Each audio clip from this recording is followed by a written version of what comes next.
ಪಾತಿವ್ರತ್ಯ ಪರೀಕ್ಷಯಾಖ್ಯಲಲನಾ ದೋಷಾಂಕುರಚ್ಛೇದನಂ ಪಾಷಾಣೀಕೃತಗೌತಮಾರ್ಯವನಿತಾ ವಿಜ್ಞಾನದಾನಕ್ಷಮಂ ಸಾಮ್ರಾಜ್ಯೋಚಿತಭೋಗಭಾಗ್ಯವಿರಸಂ ಶ್ರೀರಾಮತೆಂಗ್ರಿಂಶ್ರಯೇ ವೈರಾಗ್ಯಾಯ ನೈರ್ಮಲ್ಯಾಯ ನಿರಂತರಸ್ಮೃತಿಕೃತೆ ವೈರಾಗ್ಯಭಾಗ್ಯಾಯ ಚ. ಶ್ರೀ ಗುರುಭ್ಯೋ ನಮಃ.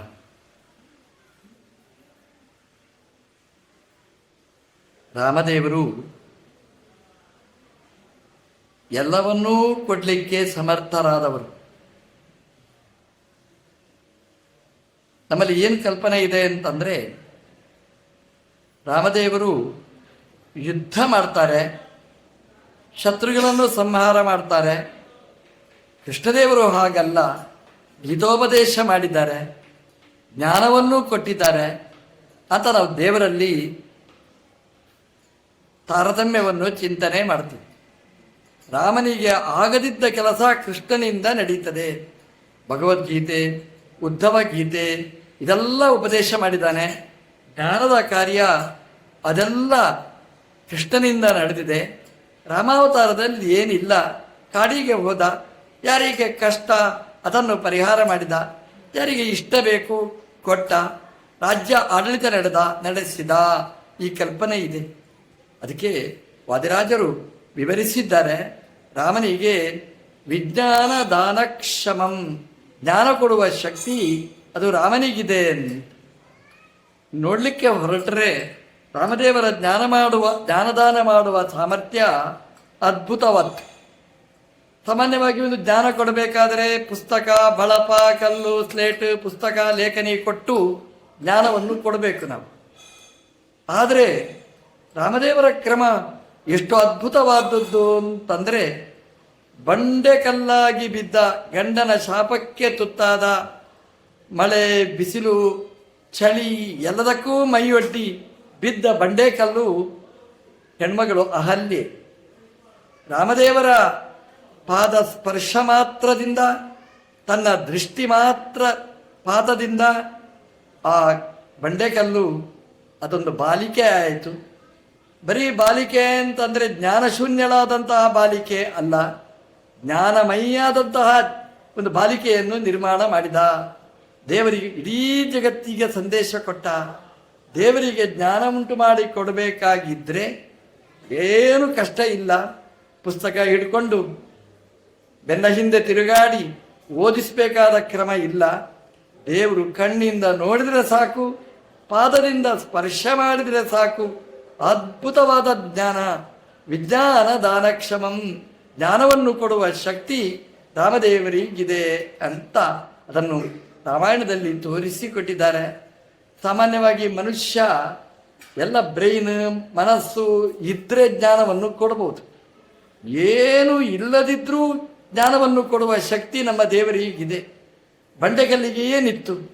ಕಿವಿ ಇಲ್ಲ, ಬಾಯಿ ಇಲ್ಲ, ಮೈಂಡ್, ಮನಸ್ಸು ಇರಲಿಲ್ಲ, ಏನು ಇಲ್ಲದಿದ್ರೂ ಕೂಡ ಎಂಥ ಜ್ಞಾನ ಕೊಟ್ಟ. ನಿರಂತರ ಸ್ಮೃತಿಗತೆ, ಮತ್ತೆಂದೂ ಅಪರಾಧ ಮಾಡಲಿಲ್ಲ ಅಂತೆ. ದೇವರ ದರ್ಶನ ಪಡೆದಿದ್ದಾಳೆ, ಗಂಡನ ಸರಿಯಾದ ಚಿಂತನೆ ಉಪಚಾರ ಮಾಡಿದ್ದಾಳೆ, ಗಂಡನ ಪ್ರೀತಿಗೆ ಪಾತ್ರಳಾಗಿದ್ದಾಳೆ, ದೇವರ ಅನುಗ್ರಹಕ್ಕೆ ಪಾತ್ರಳಾಗಿದ್ದಾಳೆ. ಎಂಥ ಜ್ಞಾನವನ್ನು ದೇವರು ಕೊಟ್ಟ. ನಾವು ಮಾಡುವ ಜಪ, ಗಾಯತ್ರಿ ಜಪ ಇದನ್ನೇ ಹೇಳೋದು. ಧಿಯಃ ನಃ ಪ್ರಚೋದಯಾತ್, ಜ್ಞಾನವನ್ನು ಕೊಡುವವ. ಬೇರೆ ಏನು ಬೇಕಾದರೂ ಕೊಡಬಹುದು. ದುಡ್ಡು ಕೊಡಬಹುದು, ಕಾಸು ಕೊಡಬಹುದು, ಬೆಳ್ಳಿ ಕೊಡಬಹುದು, ಇವತ್ತು ಬೆಲೆ ಬಾಳುವ ಬಂಗಾರವನ್ನೂ ಕೊಡಬಹುದು. ಆದರೆ ಜ್ಞಾನ ಇಲ್ಲದಿದ್ದವನಿಗೆ ಜ್ಞಾನ ಕೊಡಲಿಕ್ಕಾಗೋಲ್ಲ. ಕೋಮಾ ಸ್ಟೇಜಿಗೆ ಹೋಗಿ ಬಿದ್ದಿದ್ದಾರೆ ಅಂತ ಇಟ್ಟುಕೊಳ್ಳಿ, ಆಸ್ಪತ್ರೆಯಲ್ಲಿ 15 ದಿವಸ ಆಯಿತು, ತಿಂಗಳಾಯಿತು, ನೀವು ಡಾಕ್ಟ್ರ್ ಹತ್ರ ಹೋಗಿ ಕೇಳಿ, ಡಾಕ್ಟ್ರೇ ಪೇಷಂಟಿಗೆ ಜ್ಞಾನ ಯಾವಾಗ ಬರುತ್ತೆ? ಹೀಗೆ ಮೇಲೆ ಕೆಳಗೆ ನೋಡ್ತಾರೆ, ದೇವರೇ ಗತಿ ಅಂತ ಹೇಳ್ತಾರೆ. ಜ್ಞಾನ ಬರುವ ತನಕ ನಾವು ಆಸ್ಪತ್ರೆಯಲ್ಲಿ ಇಟ್ಕೊಳ್ತೇವೆ ಅಷ್ಟೇ ಹೊರತು ಜ್ಞಾನ ಯಾವಾಗ ಬರ್ತದೆ ಅಂತ ಗೊತ್ತಿಲ್ಲ. ಡಾಕ್ಟ್ರೇ ತಿಳಿಸಿ, ಯಾವಾಗ ಜ್ಞಾನ ಬರುತ್ತೆ ನಮ್ಮ ಅಪ್ಪನಿಗೆ ಅಂತ ಕೇಳಿದರೆ ಡಾಕ್ಟ್ರು ಹೇಳ್ತಾರೆ, ನನಗೆ ಜ್ಞಾನ ಕೊಡುವ ಶಕ್ತಿಯೂ ನನಗಿದ್ದರೆ ನಾನು ಈ ಆಸ್ಪತ್ರೆಯಲ್ಲಿ ಇರ್ತಿರ್ಲಿಲ್ಲ, ದೇವಸ್ಥಾನದಲ್ಲಿ ಪೂಜೆ ಸ್ವೀಕಾರ ಮಾಡ್ತಾ ಇದ್ದೆ ಅಂತ ಆ ಡಾಕ್ಟ್ರು ಹೇಳ್ತಾರೆ. ಜ್ಞಾನವನ್ನು ಕೊಡುವ ಶಕ್ತಿ ಯಾವ ಡಾಕ್ಟರಿಗೂ ಇಲ್ಲ. ನಮ್ಮ ಭವರೋಗ ವೈದ್ಯನಾದ ರಾಮದೇವರಿಗೆ ಆ ಶಕ್ತಿ ಇದೆ. ರಾಮದೇವರ ಕಾಲು ಹಿಡಿದರೆ ಎಂಥ ಜ್ಞಾನವನ್ನೂ ಕೊಡುವ ಶಕ್ತಿ ರಾಮದೇವರಿಗಿದೆ. 500 ವರ್ಷ ಆಯಿತು ಅಯೋಧ್ಯೆಯಲ್ಲಿ ಯಾವುದೋ ಗುಂಬಸ್ ಇತ್ತು, ರಾಮದೇವರಿಗೆ ಬೇಕು ಅಂತ ಕಾಣಿಸ್ತು. ದೇವರು ಏನು ಪ್ರೇರಣೆ ಮಾಡಿದ ನೋಡಿ, ಆ ಕೋರ್ಟಲ್ಲಿರ್ತಕ್ಕಂಥ 5 ಮಂದಿ ಜಡ್ಜರಿಗೂ ಕೂಡ ಏನು ಜಡ್ಜ್ ಇದ್ನೋ ಗೊತ್ತಿಲ್ಲ, ಎಲ್ಲರೂ ಐಕಮತ್ಯದಲ್ಲಿ ಒಂದೇ ತೀರ್ಪನ್ನು ಕೊಟ್ಟರು. ಅದರಲ್ಲಿ ಒಬ್ಬ ಇನ್ಕ್ಲೂಡಿಂಗ್ ಮುಸ್ಲಿಂ ಸೇರಿ 5 ಜನ ಕೊಟ್ಟ ತೀರ್ಮಾನ, ಬರೀ ಹಿಂದೂಗಳಲ್ಲ. ಹಾಗಾಗಿ ರಾಮದೇವರಿಗೆ ಜ್ಞಾನವನ್ನು ಕೊಡುವ ಶಕ್ತಿ ಎಷ್ಟಿದೆ ಅಂತಂದರೆ, ನಮ್ಮ ಪ್ರಧಾನಮಂತ್ರಿಗಳಿಗೆ ಬೋಧನೆ ಮಾಡಿ, ನ್ಯಾಯಾಧೀಶರಿಗೆ ತಿಳಿಸಿ, ಒಳ್ಳೆಯ ನ್ಯಾಯವನ್ನು ಕೊಡಿಸಿ ಇಡೀ ಹಿಂದೂಗಳ ಹೃದಯ ಸಿಂಹಾಸನದಲ್ಲಿ ಕೂತಿದ್ದಾನೆ ಅಂತಂದರೆ ರಾಮನಿಗೆ ಕೊಡುವ ಶಕ್ತಿ ಅದು ಅದ್ಭುತವಾದ ಶಕ್ತಿ. ವಿಜ್ಞಾನದಾನ ಕ್ಷಮತ್ವ ಎಂಬಂತಹ ಸಾಮರ್ಥ್ಯ ಇದನ್ನು ನಾವು ದಿನಾ ಅನುಸಂಧಾನ ಮಾಡಿದರೆ ನಮಗೂ ಜ್ಞಾನ ಕೊಡ್ತಾನೆ. ವಯಸ್ಸು ಇಳಿದಾಗ ಜ್ಞಾನ ಹೋಗ್ತದೋ ಅಂತ ನಮಗೆ ಭಯ. ಹಾಗಾಗಿ ಆ ಜ್ಞಾನವನ್ನು ಕೊಡುವ ಶಕ್ತಿ ರಾಮ ಅಂತ ಉಪಾಸನೆ ಮಾಡಿದರೆ ನಿರಂತರ ಸ್ಮೃತಿಗಿರುತ್ತೆ, ಯಾವಾಗಲೂ ಆ ಜ್ಞಾನವನ್ನು ಕೊಡ್ತಾನೆ.